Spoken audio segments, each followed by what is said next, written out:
Assalamualaikum warahmatullahi wabarakatuh. Saya Ditya W. Pramana dengan NIM 3190 ingin menyampaikan materi yang pertama, yaitu inferensi tentang perbedaan antara dua cara sampel independen. Untuk menguji dan memperkirakan perbedaan antara dua rata-rata populasi, praktisi statistik mengambil sampel acak dari masing-masing dua populasi. Nah, pada bagian ini kita membahas sampel independen. Pada gambar 13.1 menggambarkan proses sampling. Perhatikan bahwa kita mengambil sampel berukuran N1 dari populasi 1 dan sampel berukuran N2 dari populasi 2. Sampel independen dari dua populasi, yaitu estimator terbaik dari perbedaan antara dua main populasi mu1 min mu2 adalah perbedaan antara dua main sampel X1 min X2. Pada bagian 9-3 kami menyajikan distribusi sampling dari X1 min X2. Nah, seperti itu yang gambarnya yang ada di contoh, yang ada di PPT. Kemudian sampling distribution of X1 min X2. Yang pertama, X1 min X2 berdistribusi normal jika populasinya normal dan mendekati normal jika populasinya tidak normal dan ukuran sampelnya besar. Kemudian yang kedua, nilai harapan dari X1 min X2 adalah X1 min X2 sama dengan mu1 min mu2. Dan yang ketiga adalah varian dari X1 min X2 adalah yang ada di gambar tersebut, yaitu V X1 min X2 sama dengan sigma 1 kuadrat per N1 plus sigma 2 kuadrat per N2. Kemudian biasanya kesalahan standar dari X1 min X2 adalah yaitu akar dari sigma 1 kuadrat per N1 plus sigma 2 kuadrat per N2. Maka dengan demikian Z X1 min X2 min mu1 min mu2 per akar dari sigma 1 kuadrat per N1 plus sigma 2 kuadrat per N2 adalah variabel acak standar normal atau mendekati normal. Oleh karena itu, statistik uji adalah Z sama dengan X1 min X2 per mu1 min mu2 per sigma 1 kuadrat per N1 plus sigma 2 kuadrat per N2. Kemudian aturan keputusan uji T dan estimator sama-sama varians atau tidak sama varians. Memeriksa kondisi yang disyaratkan, pelanggaran ketentuan yang disyaratkan, kemudian format data, dan selanjutnya mengembangkan pemahaman konsep statistika 1, dan yang terakhir mengembangkan pemahaman tentang konsep statistika 2. Seperti yang di kanan dari macam-macam tersebut ada di kanannya, yaitu itu yang ada di PPT. Kemudian selanjutnya adalah data observasi dan eksperimen. Data tersebut adalah kalori yang dikonsumsi saat makan siang oleh bukan konsumen sereal berserat tinggi. Kemudian data dari kalori yang dikonsumsi saat makan siang oleh bukan konsumen sereal berserat tinggi. Datanya ada di tabel. Kemudian hipotesisnya adalah H0 sama dengan mu1 min mu2 sama dengan 0, H1 sama dengan mu1 min mu2 kurang dari 0. Terima kasih. Sekian, wassalamualaikum warahmatullahi wabarakatuh. Saya Indri Aliasa Sabila dengan NIM 2165 akan menjelaskan materi selanjutnya, yaitu uji hipotesis rata-rata dua populasi dengan sampel dependen atau pengamatan berpasangan, di mana bentuk hipotesisnya adalah hipotesis dua arah dengan H0 adalah mu D sama dengan D0. H1 atau hipotesis alternatifnya mu D tidak sama dengan D0, di mana mu D merupakan parameter dari rata-rata selisih antara data 1 dengan data 2, sedangkan D0 merupakan nilai dari rata-rata selisih antara data 1 dengan data 2 pada H0. Tolak H0 jika nilai statistik uji pada tanda mutlak lebih besar daripada nilai kritis alfa per 2, di mana alfa adalah taraf signifikansi. Untuk hipotesis satu arah kanan dan hipotesis satu arah kiri seperti di gambar. Selanjutnya adalah uji statistik.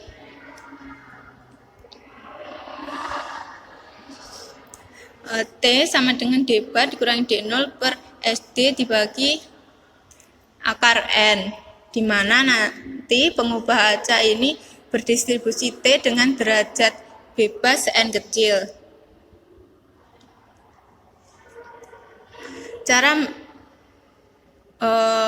N ini sendiri, N adalah banyaknya unit sampel dan SD adalah standar deviasi sampel. Cara mendapatkan D bar dan SD yaitu pada data tersebut data populasi 1 adalah data sebelum dan data populasi 2 adalah data sesudah. Kemudian kita mencari selisih antara data sesudah dikurangi data sebelum. Contohnya X21 min X11 ada diperoleh D1 dan seterusnya sampai unit sampel dari N X2N min X1N sama dengan DN. D bar diperoleh dari rata-rata nilai D1, D2 sampai Dn, sehingga rumus D bar adalah sigma dari I sampai N dibagi dengan N kecil. Ini rumusnya. Untuk rumus SD atau standar deviasi sampel dari D1, D2 sampai Dn, dan ini adalah rumusnya. Selanjutnya contoh soal. Pada taraf nyata 0,025 dapat kita menyimpulkan bahwa mobil dengan ban radial lebih hemat bahan bakar daripada mobil dengan ban biasa. Asumsikan kedua populasi menyebar normal.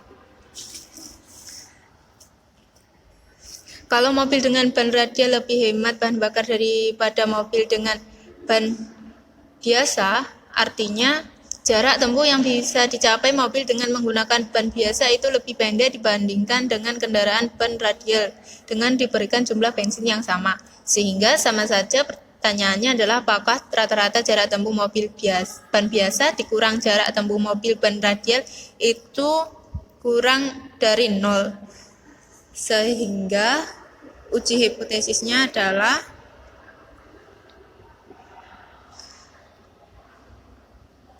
uji hipotesis satu arah sisi kiri.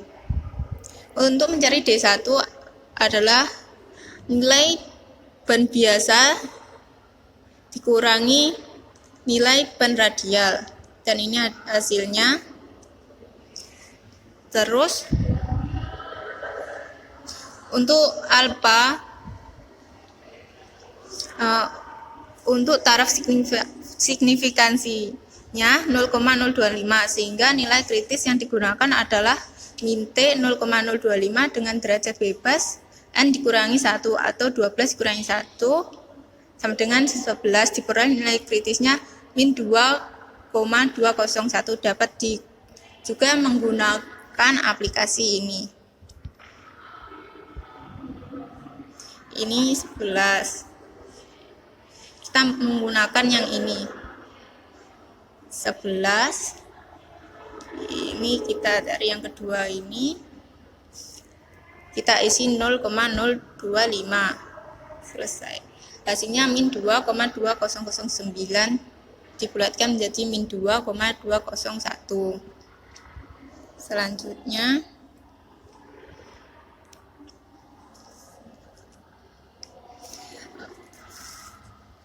untuk D bar sendiri merupakan rata-rata dari data ini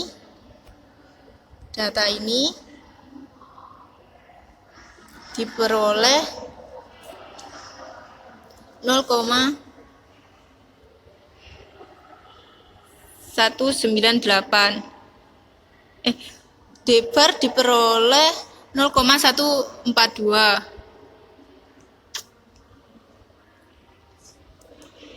Ini adalah nilai D bar. Kemudian untuk standar deviasinya sampel diperoleh 0,198.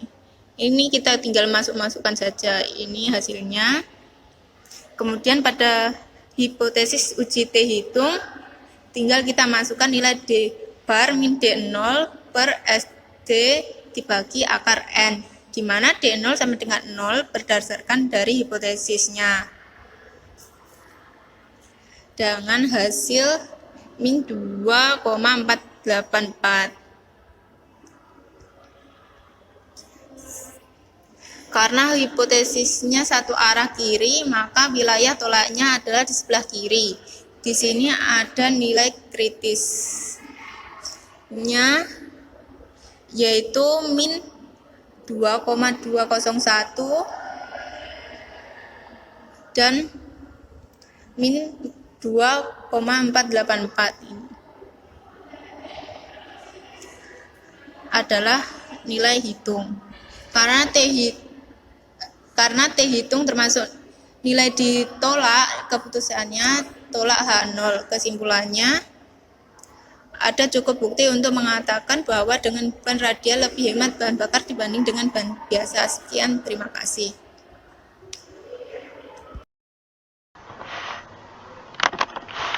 Assalamualaikum warahmatullahi wabarakatuh. Di sini saya akan menjelaskan materi tentang rasio dua varians. Jadi, ketika kita melihat ada dua populasi varians, maka yang akan kita perhitungkan atau akan kita pertimbangkan itu adalah rasio dari kedua variasi tersebut. Lalu, parameter yang penting dalam perhitungan ini adalah sigma 1 kuadrat bersifat 2 kuadrat. Jadi, statistik S1 kuadrat per X2 kuadrat merupakan penduga bagi sigma 1 kuadrat per sigma 2 kuadrat. Bila sigma 1 kuadrat dan sigma 2 kuadrat keduanya merupakan ragam populasi normal, maka kita dapat membuat selang kepercayaan dengan menggunakan sebaran F atau sebaran Poisson. Setelah ini saya akan jelaskan perhitungan dari mencari selang kepercayaan dua varian.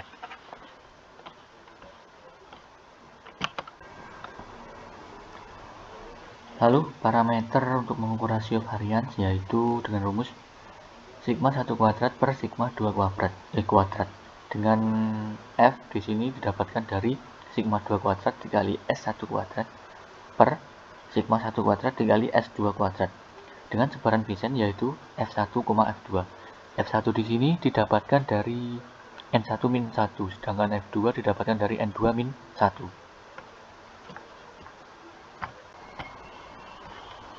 Jadi ini contoh gambarnya. Di sini itu besarnya alfa per 2, sedangkan di kanan ini juga alfa per 2. Di tengah ini berat min alfa dengan F di sini sama dengan 1 min alfa per 2 dan F di sini adalah alfa per 2. Lanjut.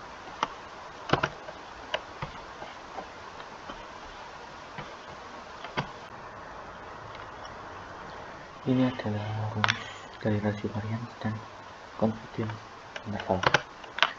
Langsung saja kita akan membahas ke contoh soal, yaitu Budi melakukan penelitian dengan dua metode mengajar untuk meningkatkan hasil belajar passing bawah bola voli.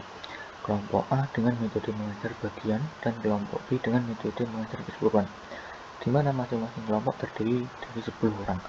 Setelah melakukan tes pada kelompok A didapat varians atau S sama dengan 24,7 dan pada kelompok B didapat variasi atau S sama dengan 39,2. Pada taraf signifikasi A sama dengan 0,05, apakah kedua metode mengajar tersebut memiliki variasi yang sama atau mungkin?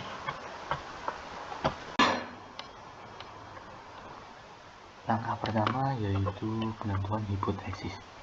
Di soal ini, hipotesis awalnya yaitu variansi keduanya sama, sedangkan hipotesis alternatifnya yaitu variansi keduanya tidak sama. Lalu setelah menentukan hipotesis awal dan hipotesis alternatif, selanjutnya yaitu uji perbandingan Fisher, membandingkan variansi besar dengan variansi kecil antar kelompok yang sedang diteliti. Setelah dibandingkan, maka didapatkan hasil yaitu 1,59. Selanjutnya untuk menentukan nilai F tabel.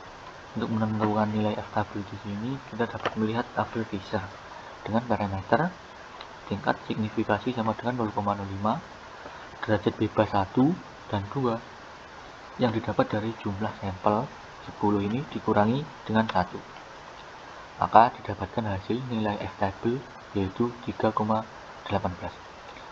Lalu jika F hitung ini lebih besar daripada F-table, maka hipotesis awal ditolak dan hipotesis alternatif diterima.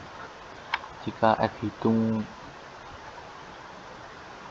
ini lebih kecil daripada F-table, maka hipotesis awal gagal tolak dan hipotesis alternatifnya ditolak.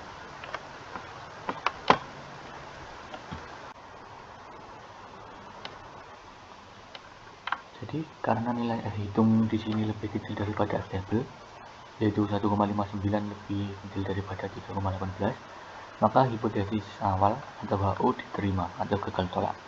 Dapat disimpulkan bahwa variansi kelompok 1 itu sama dengan variansi kelompok 2. Jadi kedua metode mengajar memiliki varian yang sama atau homogen. Baiklah, sekarang kita lihat dulu penduga titik bagi beda dua proporsi. Populasi, misalkan dari satu populasi terdapat proporsi 1 dan atau terdapat proporsi 2, maka beda dua proporsi populasi ini dinotasikan dengan P1 dikurangi P2. Dan misalkan dari populasi 1 diambil sampel berukuran N di sini N1 dan menghasilkan P21, dan dari populasi yang kedua diambil sampel berukuran N2 dan diperoleh P22, maka selisih dari proporsi sampel ini dinotasikan P21 min P22 yang merupakan penduga titik bagi beda dua proporsi populasi ini.